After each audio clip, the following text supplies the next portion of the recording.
जय हिंद एवरीवन, फिर से स्वागत है आपका आपकी नई वीडियो में। हम अभी तक इकोनॉमिक्स की सीरीज जो हम चला रहे थे उसमें हम 3 पार्ट कवर कर चुके हैं, राइट। 3 पार्ट हम कवर कर चुके हैं। आज हम फोर्थ पार्ट अपना कवर करने वाले हैं, राइट, जिसमें हम मनी से रिलेटेड पूरे कॉन्सेप्ट्स को पढ़ेंगे। इससे पहले मैंने 3 इकोनॉमिक्स के पार्ट कवर किए हुए हैं। ये वीडियो एसएससी, रेलवे और बाकी सारे एग्जाम्स, वनडे एग्जाम्स के लिए है, ठीक है। और इसमें हम इकोनॉमिक्स रिवीजन सीरीज को पहले कवर कर रहे हैं। ज़्यादा लंबी वीडियो में रखता नहीं हूँ, मुश्किल से मुश्किल आधे घंटे में, और आपको पता ही है कैसा कंटेंट आपको मिलता है। इसमें कुछ पीवाईक्यू हैं जो मैं लगा नहीं पाया हूँ, बट हम करेंगे, आज की क्लास में करेंगे, ओके। पिछली क्लास में भी किए थे, हम पहले कॉन्सेप्ट पढ़ते हैं फिर उनके पीवाईक्यू को लगाते हैं एसएससी के, ठीक है। समझ गए आप लोग। तो मेरा ये मकसद है कि आप लोग एग्जाम देने जा रहे हैं, ठीक है, एसएससी का, रेलवे का। तो ये सीरीज आपके लिए एक रामबाण साबित होगी, गारंटी है, ठीक है। आपको जो इकोनॉमिक्स से डर लगता है, ये नोट्स आपको मिलेंगे जब, ठीक है, टेलीग्राम चैनल पे, माई गारंटी टू यू कि आपको मजा आ जाएगा ये नोट्स पढ़ के। देख रहे हो आप कैसी स्लाइड्स बनी हुई हैं, ठीक है। तो आज की क्लास शुरू करते हैं। उससे पहले चैनल को डू लाइक एंड सब्सक्राइब, ठीक है, ताकि हम लोग और ऐसी वीडियो ला सकें आपके लिए। मैं आपके लिए नई नई वीडियो लेके आऊँ। इसके बाद हिस्ट्री की क्लास मैं चालू करूँगा जैसे ही ये सीरीज इकोनॉमिक्स की ख़त्म हो गई, बस, ठीक है। और बहुत जल्द हम इसको ख़त्म भी करेंगे। 3 क्लासेस ले चुका हूँ, ये चौथी क्लास है, ठीक है। तो शुरू करते हैं। ये पीवाईक्यू हम बाद में करेंगे। पहला देखो, आरबीआई जो हम पहले पढ़ चुके हैं पिछली क्लास में, रिजर्व बैंक ऑफ इंडिया। क्या कहते हैं? बैंकों का बैंक कहा जाता है इसे। क्या कहा जाता है? बैंकों का बैंक कहते हैं आरबीआई। सारे मॉनेटरी सैंक्शन कौन रेगुलेट करता है? लॉज, आरबीआई, ठीक है।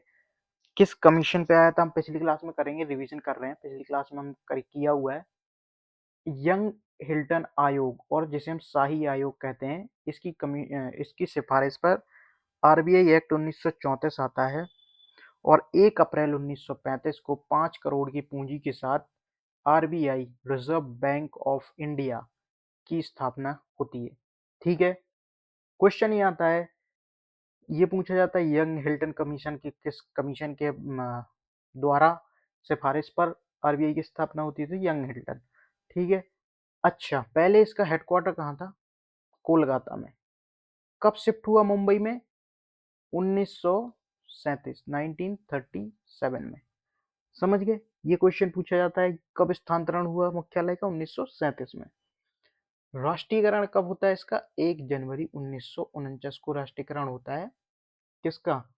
आरबीआई का। हम पढ़ चुके हैं 1969 में। पिछली क्लास अगर प्लीज देख लियो, ठीक है। 2x पे देखना, आपको मजा भी आएगा, रिवीजन हो जाएगा तुरंत के तुरंत। कितने बैंकों का? 14।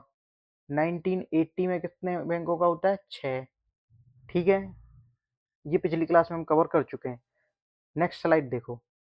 अच्छा, ये देखो, प्रथम गवर्नर कौन थे आरबीआई के? ऑसबोर्न स्मिथ साहब। कौन थे? Osborne Smith. प्रथम भारतीय गवर्नर कौन थे? C D Deshmukh. कौन थे? C D Deshmukh. Doctor Manmohan Singh, RBI के एकमात्र गवर्नर जो भारत के प्रधानमंत्री बने। ये पूछा गया है कि भारत के आरबीआई के गवर्नर जो भारत के प्रधानमंत्री भी रहे, तो कौन थे? डॉक्टर मनमोहन सिंह, ठीक है। 25वें गवर्नर कौन है? शक्तिकांत दास, वर्तमान के, ठीक है। समझ गए? प्रथम गवर्नर ऑसबोर्न स्मिथ, भारतीय सी डी देशमुख, और एकमात्र गवर्नर जो प्रधानमंत्री रहे भारत के, तो डॉक्टर मनमोहन सिंह। क्लियर? कोई प्रॉब्लम? आगे बढ़े? आगे बढ़ते हैं, आज की क्लास शुरू करते हैं। फिर ये तो रिवीजन था, ठीक है। आरबीआई एक्ट 1934 की अनुसूची 2 के अधीन जो बैंक आते हैं, समझ रहे हैं, अनुसूचित बैंक कौन कौन है? 2 होते हैं, कमर्शियल बैंक, वाणिज्यिक बैंक, और सहकारी जो कोऑपरेट बैंक होते हैं, ठीक है। अच्छा, तो सबसे पहली बात, इन्हें लाया क्यों गया? तो इन्हें, कमर्शियल बैंक को किस लिए होते हैं? लाभ कमाने के लिए, जैसे कि पीएनबी हुआ, एसबीआई, एचडीएफसी, आईसीआईसीआई प्राइवेट, ये पब्लिक बैंक है, फॉरेन, समझ रहे हो, वो प्रॉफिट के लिए काम करते हैं। और जो कोऑपरेटिव बैंक होते हैं, जैसे कि हमारा सेंट्रल बैंक होता है, डिस्ट्रिक्ट में होते हैं, ठीक है, वो किस लिए, उनका उद्देश्य होता है जन सहयोग, जो हमारे लोग हैं उनकी सेवा के लिए, ठीक है, उनको बैंक से जोड़ने के लिए वो बनाए जाते हैं। तो वाणिज्यिक बैंक सब नाम से ही क्लियर है कि लाभ के लिए काम करते हैं, एसबीआई, पीएनबी, एचडीएफसी, आईसीआई। और कोऑपरेटिव बैंक सहकारी, जो लोगों के लिए काम करते हैं, ठीक है, समझ गए, आगे बढ़ो। अच्छा, एक होते हैं कौन, समझ लो, क्षेत्रीय ग्रामीण बैंक, इन्हें क्या कहते हैं इंग्लिश में, रीजनल रूरल बैंक, आरआरबी, ठीक है, रीजनल रूरल बैंक। कब स्थापना होती है इनकी, 2 अक्टूबर 1975 को इनकी स्थापना होती है। इनका काम क्या था बेसिकली, कि गांव के लोगों को, जो रूरल एरिया है, उनको बैंक सेक्टर से जोड़ा जाए, ठीक है। इसकी संकल्पना किसने दी थी, मोहम्मद यूनुस साहब ने, बांग्लादेश के जो थे मोहम्मद यूनुस साहब, उन्होंने इसकी संकल्पना दी थी, ठीक है। सिक्किम और गोवा में आरआरबी की व्यवस्था नहीं है, ठीक है, वो हटके हैं। अच्छा, रीजनल जो क्षेत्रीय ग्रामीण बैंक है, इनमें 50% जो शेयर होता है वो कौन देता है, केंद्र सरकार। 35% बैंक का होता है इक्विटी शेयर, और 15% स्टेट गवर्नमेंट लगाती है। तो जो क्षेत्रीय ग्रामीण बैंक है, उनमें केंद्र सरकार का 50%, 35% प्रायोजित उस बैंक का होता है, और 15% राज्य सरकार देती है, गवर्नमेंट देती है, ठीक है, समझ गए, आगे बढ़े। मैं भाई रिवीजन करवा रहा हूँ, मैं आपको पढ़ा नहीं रहा हूँ। आप देखो, ये रिवीजन सीरीज चल रही है, समझ रहे हो, क्योंकि हमें इसमें ज़्यादा टाइम नहीं लेना है, हमें जल्दी से जल्दी चैप्टर खत्म करने हैं, कॉन्सेप्ट सीखने हैं। जो जहाँ पर दिक्कत होगी मैं आपको वहाँ बताऊंगा, जैसे अभी रिवर्स रेपो रेट आएगी तो वो कॉन्सेप्ट आपको बताऊंगा। बट ये चीज़ें ऐसी हैं कि ये आप लोग को एक बार रिवीजन के लिए ये वीडियो देख रहे हो, ज़्यादा टाइम आपके पास है भी नहीं, मॉक टेस्ट आपको लगाने हैं, तो ये 2x की सीबीटी में 15 से 20 मिनट में ये वीडियो खत्म हो जाती है, आपका एक चैप्टर पूरा रिवाइज हो जाता है, आप गलती नहीं करोगे, ठीक है, आगे बढ़ो। जो नोटों की जो प्रणाली है वो कैसे होती है, 1957 में न्यूनतम आरक्षित अनुपात विधि का आता है, ठीक है। 1 रुपए के नोट पर कौन साइन करता है, वित्त सचिव। और 2 रुपए से 500 के नोट पे आरबीआई के गवर्नर साहब, समझ गए, कौन साइन करता है, आरबीआई के गवर्नर साहब। तो मिनिमम रिजर्व रेशियो मेथड आती है, ठीक है, कैसी, मिनिमम रिजर्व रेशियो मेथड 1957 में प्रारंभ होती है। 56 में एक कानून आया था, बट प्रारंभ कब होती है, 57। इसमें क्या होता है, 200 करोड़ रुपए रिजर्व में रहेंगे, जिसमें बैंक के पास 200 करोड़ रुपए, जिसमें गोल्ड 115 करोड़ का, और विदेशी मुद्रा 85 करोड़ की, समझ गए, ये बैंकों को अपने पास रखना होगा। ये आ, आरक्षित अनुपात था, मिनिमम रिजर्व रेशियो था, बैंकों को अपने पास ये शेयर रखना पड़ता था, 115 करोड़ गोल्ड के रूप में, और विदेशी मुद्रा 85 करोड़ के रूप में। क्लियर है बात, कोई दिक्कत है यहाँ तक, आगे बढ़ते हैं, ठीक है। अच्छा, अब ये पूछा जाता है कि कहाँ कहाँ हमारे जो टकसाल है, जो मिंट बोलते हैं हम, जैसे क्या कहते हैं, मिंट, सिक्के कहाँ कहाँ बनते हैं, तो कहाँ बनते हैं, नोएडा में बनते हैं, कोलकाता, हैदराबाद, मैसूर, मुंबई, नासिक, महाराष्ट्र, यहाँ यहाँ सिक्के बनते हैं, ठीक है। अच्छा, नोट प्रिंट कहाँ होते हैं, नोट प्रिंट कहाँ कहाँ होते हैं भाई, हमारे लिए तो बहुत जानना जरूरी है, सब लोगों को पैसा चाहिए, ठीक है। तो कहाँ छपते हैं, तो कहाँ छपते हैं, एक देवास जो कि मध्य प्रदेश में है, ठीक है, फिर नासिक महाराष्ट्र, फिर सालबोनी में छपते हैं, कहाँ पे, सालबोनी, और फिर एक मैसूर, ठीक है। ये नोट छपते हैं यहाँ पे, देवास, नासिक, सालवानी और मैसूर में, ठीक है। यूएसए की करेंसी क्या है, डॉलर, ठीक है। पाउंड कहाँ की है, यूके की, ये पाउंड का साइन है, पाउंड।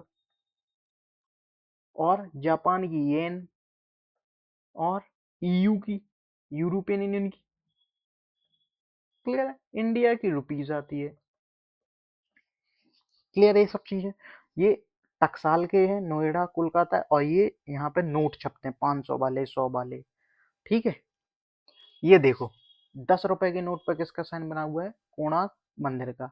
ऐसी आपको कहीं मिलेगी? ऐसी पीडीएफ कहीं मिलेगी आपको? आप बताओ, ऐसी पीडीएफ मिलेगी आपको? इतनी आपको ये असली नोट लग रहे होंगे, बिल्कुल रियल। समझ रहे हो? रियल। बहुत मेहनत लगती है गाइस। तो डू लाइक एंड सब्सक्राइब। हम बहुत जल्दी खत्म करते हैं ये वीडियो, ताकि रिवीजन हो सके। हम लोग पढ़ने नहीं बैठे, इतना टाइम किसी के पास नहीं है, और इकोनॉमिक्स वैसे ही थोड़ी सी बोरिंग होती है, राइट? तो करते हैं, पढ़ते हैं। कोणार्क 10 रुपए के नोट पर, 20 के नोट पे एलोरा मंदिर, एलोरा गुफा। हम्पी 50 के पे, 500 पे लाल किला, 200 पे सांची स्तूप, 100 पे रानी की बाग गुजरात। सांची स्तूप कहाँ पड़ता है? अशोका से रिलेटेड, गौतम बुद्धा से। एमपी, भोपाल के पास में। समझ रहे हो? कोणार्क मंदिर, हम्पी, लाल किला।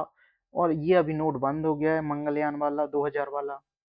ठीक है, विमुद्रीकरण, डिमोनेटाइजेशन, जो मोदी सरकार ने किया था 8 नवंबर 2016 को। ठीक है, ये चीज है। क्वेश्चन देख लेते हैं यार, एक दो, बहुत बोरियत हो गई है। कोई क्वेश्चन इससे रिलेटेड है? हाँ भाई, ये है। ये देखो, अच्छा, इसको मैं थोड़ा सा जूम कर देता हूँ, उसके बाद ही हम देखेंगे। ये, हाँ ठीक है, अब दिख रहा होगा आपको। ठीक है, ये देखो क्वेश्चन आता है कि भारतीय रिजर्व बैंक के वे कौन से एकमात्र गवर्नर हैं जिन्होंने भारत के प्रधानमंत्री के रूप में भी सेवा की? पढ़ के आए हैं हम। कौन थे? मनमोहन सिंह। पहले भारतीय कौन थे? तो सीडी देशमुख। पहले भारतीय। शक्तिकांत दास। वर्तमान में पीवी नरसिम्हा राव को चेंजिंग इंडिया का अवार्ड मिला था। ठीक है, समझ गए? पहले भारतीय कौन थे? तो मनमोहन सिंह। ठीक है ना? हो गया एक क्वेश्चन। ठीक है, और कोई क्वेश्चन है? अच्छा, ये भी है। एक और क्वेश्चन मिल गया इससे, हमारे जो हमने पढ़ा है उससे।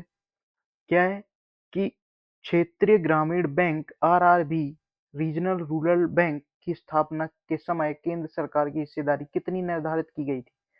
केंद्र सरकार की कितनी थी? 50%। सेंट्रल की 35%। किसकी थी? बताओ। तो बैंक की। ठीक है, और बाकी का स्टेट गवर्नमेंट देती है। समझ गए? कोई दिक्कत? ओके।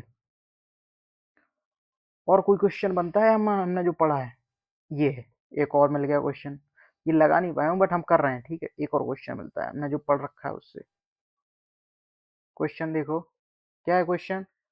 ये वाला, न्यूनतम आरक्षित अनु मिनिमम रिजर्व रेशियो मेथड के तहत आरबीआई को अपने पास कम से कम कितने मूल्य गोल्ड का रखना अनिवार्य है? 200 करोड़ था, हमने पढ़ के आए हैं अभी, जिसमें से 150 करोड़ का गोल्ड रखते हैं, बाकी 85 करोड़ का विदेशी मुद्रा। तो कितना?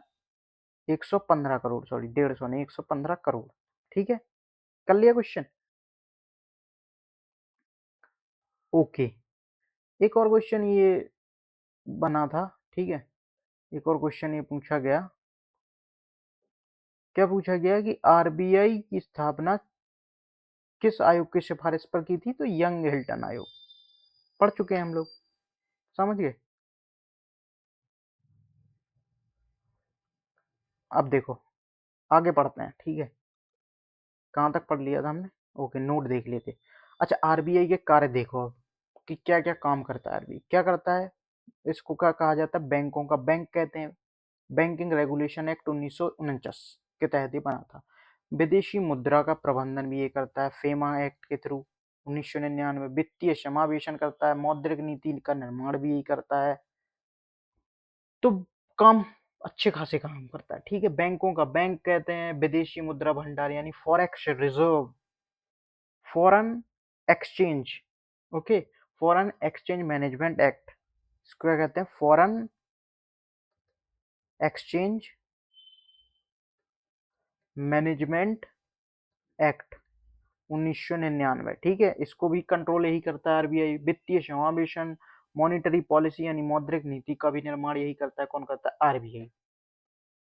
ठीक है, क्लियर हुआ।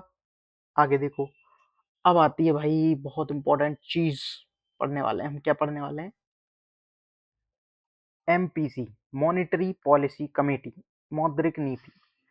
इंपॉर्टेंट है, वेरी इंपॉर्टेंट, लिख लो, पूछता है इससे। तो मौद्रिक नीति, मौद्रिक नीति उद्देश्य क्या है? क्या उद्देश्य है? महंगाई को कंट्रोल करना, इन्फ्लेशन कंट्रोल करना। मौद्रिक नीति इसके लिए बनाई जाती है, इन्फ्लेशन कंट्रोल करने के लिए। अब देखो इसके बारे में जानते हैं, एमपीसी के बारे में। ठीक है, एमपीसी बनी थी, गठन कब हुआ था? 2016 को। ठीक है, सदस्य कितने हैं इसमें टोटल? कितने सदस्य हैं? 6। 6 सदस्य हैं। 3 आरबीआई के मेंबर होते हैं इसमें, और 3 सरकार द्वारा चुने जाते हैं। कितने मेंबर होते हैं इसमें? सदस्य 6। 3 आरबीआई द्वारा चुनते, 3 आरबीआई के, 3 सरकार। 2016 में इसका गठन होता है।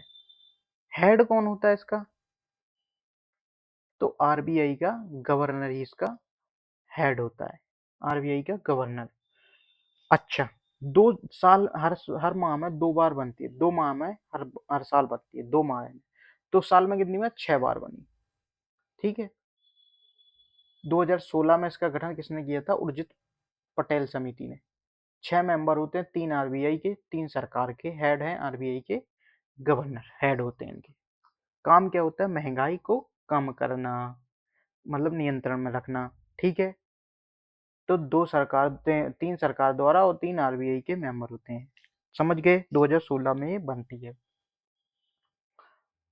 ठीक है, आगे बढ़े, समझ आई इतनी? ओके, आगे देखो। देखो, महंगाई को कम करने के लिए 2 टूल बनाए गए हैं, महंगाई को कम करने के लिए। ठीक है, किसको? इन्फ्लेशन को कंट्रोल करने के लिए 2 टूल बनाए गए हैं जिसका सरकार उपयोग करती है। एक क्वांटिटेटिव, नाम से कीमत समझ आ रहा है, मात्रात्मक, और क्वालिटेटिव, गुणात्मक। जैसे कि reverse repo rate, cash reserve ratio, OMO. ठीक है, एसएलआर। समझ रहे हो? ये सब किस में आते हैं? ये आते हैं क्वांटिटेटिव में। और क्वालिटेटिव में क्या आता है? मोरल के कारण। जैसे लगता है कि भाई लोगों को के पास रोजगार नहीं है, खाने को नहीं है, तो वो महंगाई कम कर देते हैं। तो क्वालिटी के ऊपर ये 2 कारण, 2 टूल होते हैं ये महंगाई को नियंत्रित करने के लिए। ठीक है, अब चीज आती है बहुत इंपॉर्टेंट, रेपो रेट क्या होती है और रिवर्स रेपो रेट क्या होती है। समझ गए हो? रेपो रेट का फुल फॉर्म क्या होता है? रीपरचेजिंग ऑप्टिमम रेट। क्या बोलते हैं इसको? रीपरचेजिंग। ठीक है, ऑप्टिमम, रीपरचेजिंग ऑप्टिमम रेट बोलते हैं रेपो रेट को। ठीक है, इसमें क्या होता है? देखो, बहुत इंपॉर्टेंट है। अल्पकाल के लिए आरबीआई जिस दर पर बैंकों को उधार देता है, आरबीआई ने, भाई बैंकों के पास पैसा नहीं है मान लो, ठीक है, पैसा नहीं है, तो आरबीआई क्या करेगी? इनको लोन देगी। क्या देगी? लोन देगी। अब जिस दर पे देगी ना, मान लो 6% पे दिया है इसने बैंक को लोन, आरबीआई ने, तो इसको क्या कहेंगे? Repo rate. जिस दर पर अल्पकाल के लिए बैंकों को आरबीआई उधार देती है, तो उसको रेपो रेट कहते हैं। कुछ सिक्योरिटी रख लेती है, कुछ कागज जो हम रखते ही है, ठीक है, बिना उसके देती नहीं है। अच्छा, क्वेश्चन कहाँ से आता है? क्वेश्चन यहाँ से आता है कि रिवर्स रेपो रेट बढ़ेगी तो महंगाई को क्या किया जाता है? कंट्रोल। कैसे किया जाएगा? भाई देखो, अब टॉप क्या बोलते हैं, कॉन्सेप्ट देखो। रेपो रेट बढ़ी, ठीक है, बढ़ी, तो बैंकों को, बैंक को लोन महंगा महंगा मिलेगा। बैंक को लोन महंगा मिलेगा। भाई आरबीआई ने रेपो रेट बढ़ाई तो बैंक के पास लोन महंगा आएगा। ठीक है, अब जब बैंक के पास लोन महंगा आएगा तो वो ग्राहक को लोन महंगा देगा। ग्राहक को बैंक महंगा देगा भाई। जब बैंक को ही महंगा मिलेगा आरबीआई से, तो ग्राहक को भी महंगा मिलेगा। अब जब ग्राहक को लोन महंगा मिलेगा तो ग्राहक क्या करेगा? लोन लोगे भाई, जब तुम बताए कि लोन महंगा मिल रहा है तो ग्राहक लोन कम लेगा। ठीक है, लोन कम लेगा। जब लोन कम लेगा तो जब जेब में पैसा नहीं होगा तो क्या सॉरी, क्या खर्च करोगे? समझ रहे हो, घंटा खर्च करोगे तो पैसा भी कम होगा। जब पैसा नहीं होगा तो खर्चा नहीं होगा, तो परचेजिंग पावर कम हो जाएगी। परचेजिंग पावर कम हो जाएगी तो महंगाई अपने आप कम हो जाएगी। समझ गए कैसे होता है? देखो, होता क्या है, सबसे पहले रेपो रेट क्या होती है? अल्पकाल के लिए, शॉर्ट टाइम के लिए आरबीआई बैंकों को पैसा देता है जिस रेट पे, उसको रेपो रेट कहते हैं। रेपो रेट बड़ा मान लो, आरबीआई ने बहुत महंगे पर लोन पे इसको बैंक को लोन दिया। जब बैंकों को लोन महंगा मिलेगा तो ग्राहक भी भाई, वो बैंक ग्राहक को लोन महंगा देंगे। भाई जब ग्राहक को लोन महंगा देंगे तो ग्राहक लोन कम लेंगे, जो चुका पाएंगे वही लेंगे, सिक्योरिटी उन्हें भी देनी होती है। जब पैसा नहीं होगा तो उनकी परचेजिंग पावर कम होगी, महंगाई अपने आप कंट्रोल हो जाएगी। समझ गए कॉन्सेप्ट? तो रेपो रेट बढ़ती है तो इन्फ्लेशन कंट्रोल करने के लिए, इतना कॉन्सेप्ट है। इससे अच्छा कोई नहीं समझा सकता आपको, इससे अच्छा कोई नहीं समझा सकता। मैं भी नहीं दोबारा समझा पाऊंगा, बहुत हो गया। ठीक है, समझ गए होगे आप लोग, आई थिंक सो। ठीक है, क्लियर हुआ कॉन्सेप्ट? अब नहीं भूलोगे, अब दिमाग में सेट रहेगा। आगे बढ़ो। रिवर्स रेपो रेट क्या होती है? कि जब बैंकों के पास सरप्लस मनी हो जाता है, बहुत ज्यादा पैसा हो गया बैंकों के पास, क्या हो गया? बहुत ज्यादा पैसा हो गया। ठीक है, तो आरबीआई उसे निश्चित ब्याज दर प्रदान करती है। तो क्या, सॉरी, बैंकों के पास पैसा हो गया, उसने क्या किया? आरबीआई के पास पैसा जमा कर दिया। जैसे जैसे हमारे पास पैसा बहुत हो गया, मान लो एक व्यक्ति है रामू, रामू काका के पास पैसा बहुत हो गया, इन्होंने क्या किया? बैंक में जमा किया। ठीक है, same as for bank. Bank के पास पैसा ज्यादा होता है तो बैंक किसके पास जमा करती है? आरबीआई के पास। बैंक हमें क्या देगा? रामू काका को ब्याज दर देगी, तो ऐसे ही आरबीआई बैंक को क्या देगा? ब्याज दर देता है ज्यादा। ठीक है, समझ गए? समझ गए? समझ गए? चीजें क्लियर हुई?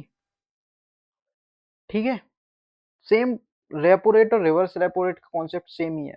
ठीक है, बस रेपो रेट में आरबीआई बैंक को लोन देता है, बैंक, और रिवर्स रेपो रेट में बैंक आरबीआई के पास पैसे जमा करता है। देखो, रेपो रेट बढ़ती है, रिवर्स रेपो रेट बढ़ती है महंगाई को कंट्रोल करने के लिए। महंगाई को कंट्रोल करने, लोन कम मिलेगा, ग्राहक लोन महंगा मिलेगा, ग्राहक कम लोन लेगा। ग्राहक कम लोन लेगा तो पैसा नहीं होगा, परचेजिंग चीजें नहीं खरीदेंगे तो महंगाई कम हो जाएगी। तो repo rate, reverse repo rate बढ़ती है तो महंगाई कंट्रोल में आती है। समझ गए? क्लियर हुई चीजें? ओके, कोई दिक्कत आज की क्लास में? ठीक है, समझ गए? ये एक टर्म है, इसका मतलब क्या होता है? इसका मतलब होता है लिक्विडिटी एडजस्टमेंट फैसिलिटी। क्या होता है? Liquidity adjustment facility. ठीक है, तरलता समायोजन सुविधा। ये किसको मिलाकर बनती है? रेपो रेट और रिवर्स रेपो रेट। ठीक है, और रेपो रेट हमेशा रिवर्स रेपो रेट से ज्यादा ही होगी। Repo rate is always greater than reverse repo rate. ठीक है, balance and liquidity and purchasing power. कोई दिक्कत? इसका मतलब लिक्विडिटी एडजस्टमेंट फैसिलिटी होती है। ये आज की क्लास थी। ठीक है, कोई क्वेश्चन बचे होंगे तो हम लोग कल कल सॉरी कर लेते हैं। ठीक है, अभी ओके। ये क्वेश्चन एक आता है, अगर आपको दिख रहा हो तो, जैसे कि ये फेमा, विदेशी मुद्रा प्रबंधन अधिनियम। ठीक है, फॉरेन एक्सचेंज 1999 ने किस पुराने कानून को प्रतिस्थापित किया था? कर लोगे आप? इस यहाँ पे मिल जाएगा आपको। ठीक है, देख के कर लेना। हमारे पास टाइम कम है तो हम थोड़ा जल्दी कर रहे हैं। अच्छा, भारतीय मुद्रा के मूल्य चैनल लैंग्वेज पैनल की राशि कितनी भाषाओं में है? तो 15 भाषाओं में है। कितनी? 15। ठीक है। ये देखो, मॉनेटरी पॉलिसी कमेटी के संदर्भ में इन्फ्लेशन का लक्ष्य क्या निर्धारित हुआ था, वो आपको नीचे मिल जाएगा। ठीक है। कहाँ मिंटिंग के लिए नहीं है, तो देवास में नहीं है। यहाँ पे क्या छपते हैं? नोट छपते हैं। समझ गए? ओके। कर लोगे अब, कोई प्रॉब्लम नहीं होगी मुझे लग रहा है। ठीक है।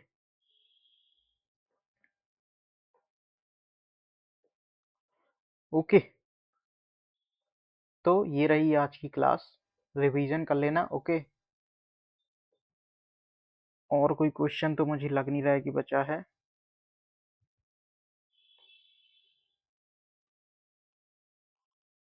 अच्छा, ये एक देख लो, एक क्वेश्चन और देख लो आप लोग।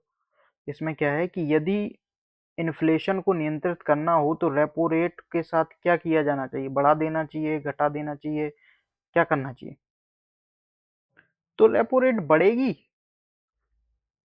तो इन्फ्लेशन कंट्रोल, हमने पढ़ा ही है। बैंक को लोन महंगा मिलेगा, आदमी ग्राहक लोन कम लेंगे, पैसा रहेगा नहीं तो महंगाई कंट्रोल में आ जाएगी। तो रेपो रेट बढ़ेगी तो महंगाई कंट्रोल में रहेगी। ओके। ओके, तो खत्म करते हैं आज की क्लास। ठीक है, मिलते हैं नेक्स्ट वीडियो में। Thank you. जय हिंद। Do like and subscribe.